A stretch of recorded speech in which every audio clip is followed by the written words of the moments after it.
Alright, hello everybody, how's it going? I decided today that I wanted to go over Dawntrail's MSQ. There's a lot of people that have like mixed opinions, of course, and now I'm gonna share my mixed opinion. Um, I have been playing Final Fantasy XIV since right before 5.2 Shadowbringers came out. October 2019 is when I started playing. And from there, you know, I had tried to get into the game previously in the past. Like I tried getting into it, going through A Realm Reborn and all that stuff. I did that like 5 times and ended up quitting. Like this is throughout like, I don't know, like 5 or 6 years I was trying to do it. And eventually, a friend of mine that I used to chat with in a Twitch stream, they were like, oh man, just give it a try. Like, don't worry, it's fine. It's like it's not really that bad. They're like, oh, if you really don't like it, then like just buy a skip and blah blah blah. And I'm like, listen, man, there's no way I'm gonna buy a skip, put more money into a game that I hadn't even had any interest in. Anyways, long story short, I got into Heavensward, and from there, like doing Heavensward MSQ, and then on, I loved it. Fell in love with the game, purely from the story aspect. Before I did anything else, I didn't do any like hard content until it was all over. But I want to say that I think that the story in 14 is pretty noteworthy. Like it's pretty good. It's usually like, you know, of all Final Fantasies, I would definitely rate it as one of the good Final Fantasy stories. But you know, each part of the Final Fantasy 14 story is split up a bit in the expansions and the patches. Now, for example, in my opinion, Shadowbringers is great. Shadowbringers Post is great as well. I mean, it's a little on the slow side, a little bit story-wise. A lot of it's just, you know, trying to make it back to the source. Except for 5.3. Oh my god. I think I haven't had another part of the story that's as good as 5.3. It's undefeated. 6.0 thought was great. Endwalker patches, they're not terrible, but there are some patches in there that I felt like, man, they literally could do without this. Like, it's that boring. Like, I just feel like nothing happened. And then I felt like that was pretty much a very like low point in the story for 14. So I figure, like, you know, I remember when I posted my video of the reaction to what we were doing in Dawntrail, when they said they want to take a break. You're going to be going on vacation. I was like, oh, do we want that? Like, after the patches, it just seems weird to take a break. But I will say, when I started playing this expansion, I started playing like about a week late. I had been playing, but I leveled up Viper all the way to 90 first. And I wanted to do like some Palace of the Dead stuff, and then I ended up doing the story. But I finished the story about 3 days ago, and I just watched some of the cutscenes again, like just a few minutes ago, to like refresh me a bit. But I honestly, like, I say I enjoyed most of the story. There was, even the slow beginning part, I enjoyed. Now, of course, that means because I'm just coming into it. So, the first zone I went to was, hold on, I'll tell you in just a second. What's it called? It's called Kozamu Uka. Yeah, that place. That's the first place I went to. I thought it was pretty okay. It was about the Vanu and their crops, whatever. And even the one about the Pelu Pelu, fine. A little slow, but it was fine. The Yaktil Ikbroxy part, Ikbrox, oh my god. Ugh. After doing the first 2 zones and then getting into this one, I was so bored. Holy shit. Out of all of the MSQ, I think that was probably the most boring part to me. I actually ended up just like breezing through it. I'm just skimming stuff at a certain point. But then, once you get to like the halfway point of that zone, you know, there's the solo instance and all this stuff that's going on. That was good, even though I feel like the big issue in the story is Wuklemat. And the reason why the story isn't like, I wouldn't say it would be amazing anyways because of how slow some parts are, but like the reason why it's not like, if I were to rate the story, I would probably rate it like a 7.5 out of 10. And the reason why it's not like an 8 or an 8.5 is because of Wuklemat. I mean, sometimes I feel like it's cool having a new character, you know, you want to like get to meet them, you want to like understand what their desires are, and even though she is who we're going with as the promise, it still feels like you see her too much, actually. Like, even though we're following this person, it still feels like too much.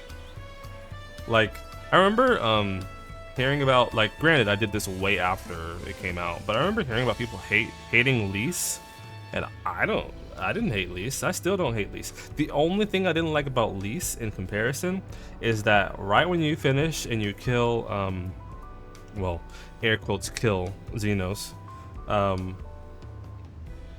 she just takes up the banner and she's like, yeah, we did it. You didn't do anything. I did it. You showed up late. And you're like, oh, yep, we took it over. Everything is done. Actually, give me that damn banner. I did it. But anyways, I feel a lot of that with Wuklemat. Wuklemat feels like I want to be able to like hey, you have this like world saver character with you. You have this like crazy powerful person, you know, that's literally saved the universe, not just the planet, but the universe. Like, come on, let me just go do my thing. Let me like explore. We had one chance to explore the entire MSQ, and that was with Aaronville when we went to the Wild West zone. I don't really remember any of the name of these zones yet, but we went to Wild West zone, and I thought that was pretty cool. Like, as weird as like I don't normally like the zones that they made in this game in Dawntrail are really nice. I really enjoyed how they've taken into consideration their graphics update. Like, the stuff looks amazing. I mean, like, look at the screen right now. It looks freaking amazing. The thing though is that like the Wild West zone, like, even though it was like dry and kind of like bleh, I really liked the theme of it. Like, the towns were cool, the atmosphere, like their whole little like minor story they had going on was really nice. Like, that's not something that you've seen in Final Fantasy, so it was really cool to me. But yeah, I mean, like, that was our only escape from Wuklemat, and didn't last long.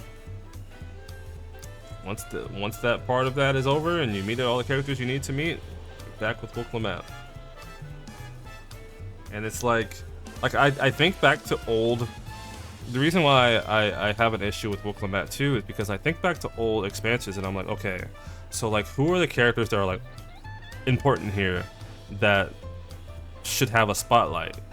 And like Heavensward, for example, like, we had Estinian and we had Izel. I for some reason was going to forget her name.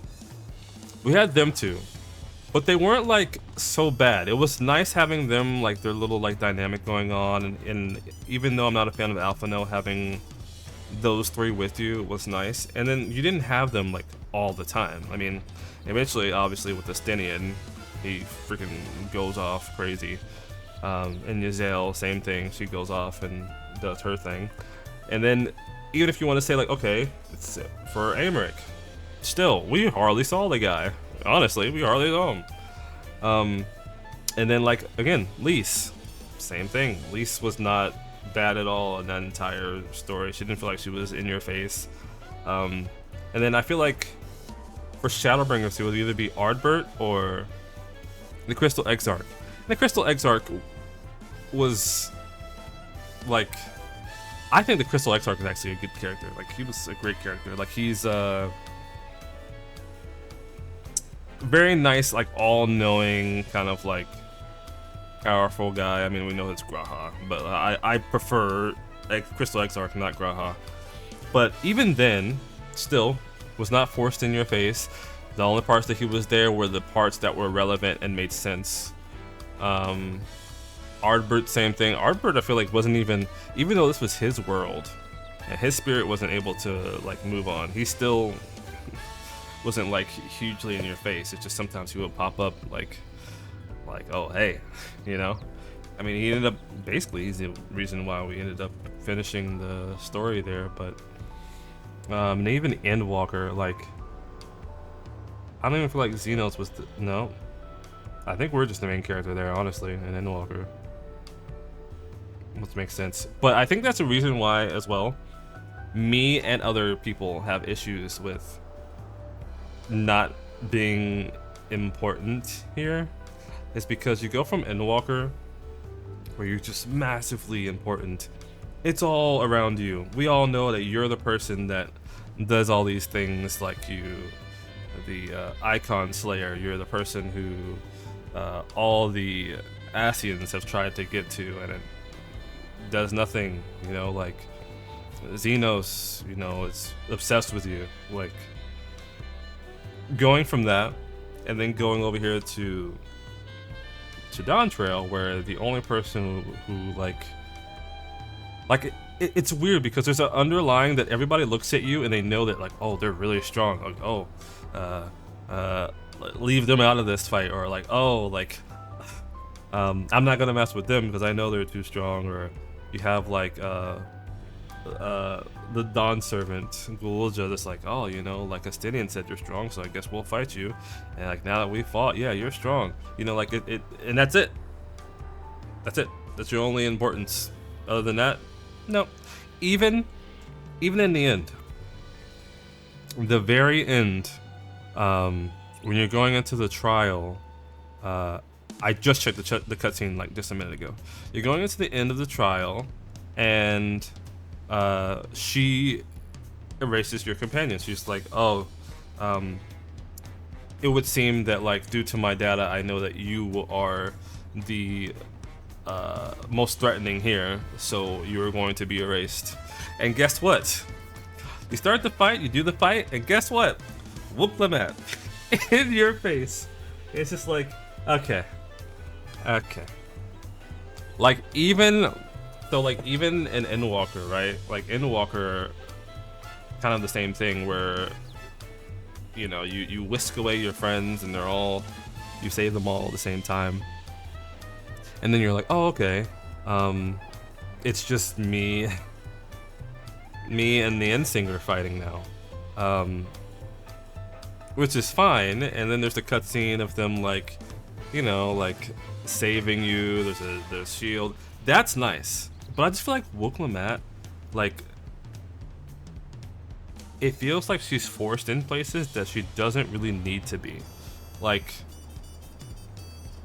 a lot throughout the story, I felt like there were parts, especially in the beginning, I was like, oh, like, okay, she's not that bad, alright. Okay, I kinda like her, alright. And then they do something else to, like, force her in your face, or it's like, maybe it's not for, maybe I'm not the target audience, it could be possible. But there are some parts where, like, you know, you kind of see, like, some nice parts about her, and you're like, okay, that's good, okay, alright. And then they, like, throw in, like, oh, I'm sick again, or like, oh, do I have to do that? I'm so afraid. or oh, I don't like this thing, it's ugly. I'm just like, ugh, come on. Come on. That and those things alone, and then the power of Wuklemet is a bit weird to me too, because starting out in the first encounter, she goes against Bakul Jaja, and he literally just swats her away like she's nothing. Then suddenly, 2 zones later, she's in a solo instance by herself, and she takes him down like it's nothing, just because she has the power of friendship. I don't know, it just feels odd to me. I mean, you could say like the same thing against the Warrior of Light, but we went through a lot more battles than she did. She did, what's his name? Valley Garmonda, but that's because we were there that she did Valley Garmonda. She didn't do Valley Garmonda. We did. But yeah, it's just. But yeah, overall, I think that the story was kind of like, it was okay. It wasn't terrible. I do kind of feel like some of the ending, it was both dragged out and also too short, if that makes sense. Like, I feel like the stakes in the ending of like, oh hey, we need to turn off all these terminals, and these people that are here are going to disappear forever, and we're on a timer. We have to hurry up so that we can take the power away from the main terminal, so we can stop Sphene. Okay. But we go into every zone and we basically just pretend like, you know, it's nothing, and we're just kind of like having a good time. We're like, oh, you know, like, oh, I wonder what this is like, and oh, the food has no taste, and it's just like, okay, all right, okay. I will say though, I like the last zone. I just wish that we could like get New Game Plus so I can go see the old version of it. But yeah, it's like, I feel like some parts of that, like that part in like the Yesterland and the like basically Venice Canal Town area, were kind of like a bit on the slower end. But then you have Kryle's family. I usually don't like care about the Lala characters, but like Kryle's family, like, oh man, it was tough. But like, I was glad to see that part, and I was glad to see her, like, you know, connecting with her real parents and stuff like that. And then there's Kafkila, and I'm just like, the whole time I'm like, man, why are you just like brushing off Erenville like this? Like, you know, Erenville's not gonna be okay with shutting down your terminal. And she's just like continuing like it's nothing. She's just la la la la la. Oh, I just really like these flowers. Let's do it. And then there is a snippet where she, like, you can see like where she knows he's upset, and he's just like, I'm sorry. It's like she's trying to like have a good time with Erenville, and of course Erenville is not thinking about that. Erenville's just thinking about like, no, we're not shutting down that terminal, because what am I gonna do now that I don't have my mom? You know, like, it's hard. It's fucking hard. That actually, the Erenville Kakua part actually hit me. Nothing else in this game has ever made me feel anything, but that part, man, that hurt. I had some tears. I had some tears coming down. But yeah, it's one of those things. I don't know. But yeah, it's a good story though. It's a good story. Again, there was some slow startup that was still fine because it's world building and introducing us to Tural. But I would say overall that I would definitely give it like a 7.5 out of 10. And if you don't do 0.5s, I say a 7 out of 10. And a major part is because of Wuklemet and some parts feeling dragged out when they shouldn't be. But anyways, that is it. I just wanted to do this video about it because I hear a lot of people talking about their opinions, and I wanted to actually put my opinion out there. Not that anyone cares, just wanted to do it anyway for my own sake. But thank you all for watching. I appreciate it, and have a good day. See ya.